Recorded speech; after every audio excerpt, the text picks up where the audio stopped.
I always knew I would make a lot of money doing something. I never equated it to like millions of dollars or anything like that. I just knew that I was going to be okay. One thing I said, Jay, one thing you've always heard me do is speak things into existence, right? Before I even started Paralift, 2 years before I started Paralift, I told something to Eric. I said, Eric, I'm going to mass produce a product. And Woody, I don't even know if you know this, but I literally told this man, I'm going to mass produce a product. I didn't know what it was, but I said I wanted to mass produce a product.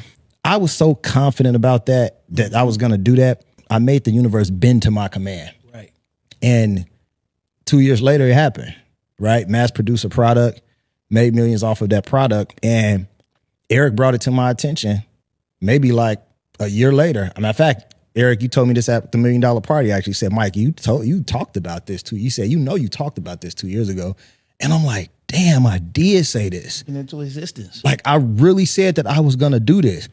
And I actively started like working on things. But even though you don't necessarily have to start working on something, right? Sometimes the universe will run you into it. Right. But this is why I also tell students that I teach, like, you may see gurus up and down the screen all day. People miss their opportunity of the things that they were talking about in the universe because God will bring somebody down your screen that looks like too good to be true. Yeah.